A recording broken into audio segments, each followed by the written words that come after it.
Senator Amy Klobuchar has accused the Trump administration of political interference in the Department of Justice after bribery charges against New York City Mayor Eric Adams were unexpectedly dropped. Calling it a symptom of a broader trend of costs up, chaos up, and corruption up, Klobuchar warned of serious implications for the independence of the justice system. You and other Democrats on the Senate Judiciary Committee want the Inspector General at the Justice Department to investigate why DOJ dropped charges against Eric Adams. We see a lot of what happened in public with the memos going back and forth. What more do you want to learn? And to be honest, what can you do about it? Well, I'd first say this is just another day in the Trump administration. Costs are up, chaos is up, and yes, corruption is up. They have literally taken the mayor of New York City, who was facing and is facing serious charges of bribery, which were going to be expanded, and they have turned him into their own political pawn. And they have done this by trying to force career prosecutors in the Justice Department to drop the charges against him. These were not like members of the resistance, Dana. They are people like Danielle Sassoon, someone who's a member of the Federalist Society, was a clerk for Justice Scalia, a conservative superstar, an excellent lawyer. And she said, no, I will not do that. I would rather resign the position as head of the Southern District of New York Attorney's Office.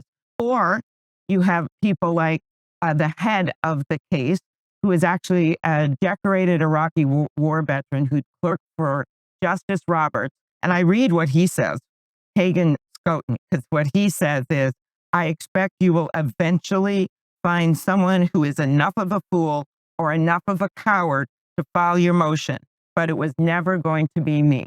And my hope is that my Republicans and colleagues in Congress start showing that kind of courage, start showing that kind of fortitude, and that follow the advice of the Constitution that they are supposed to advise and consent on these nominees like Kash Patel, instead of simply accepting and acquiescing every step of the way. So this is a major assault on the justice system. During a CNN interview, Klobuchar alleged that career prosecutors were pressured to dismiss the charges, citing the resignations of key figures such as Danielle Sassoon, a Federalist Society member and former clerk for Justice Scalia, and Hagan Scotten, an Iraq War veteran and former clerk for Chief Justice Roberts. Both reportedly stepped down rather than comply with what they saw as improper political influence.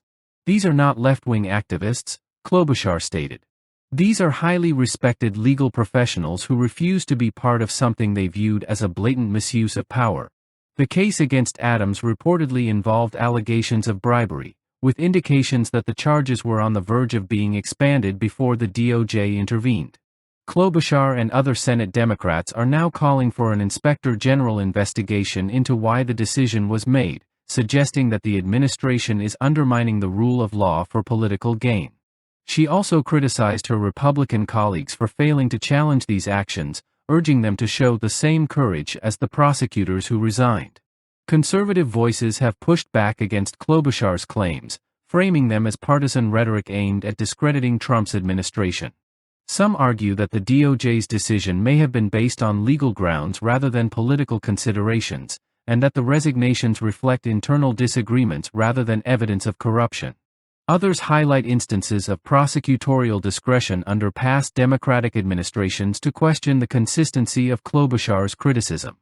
The controversy has reignited debates over the politicization of the justice system, with Klobuchar portraying the situation as a constitutional crisis and Trump's defenders insisting that it is a manufactured scandal. As legal experts and lawmakers weigh in, the case has become a focal point in the broader struggle over the balance between justice, executive authority, and political influence.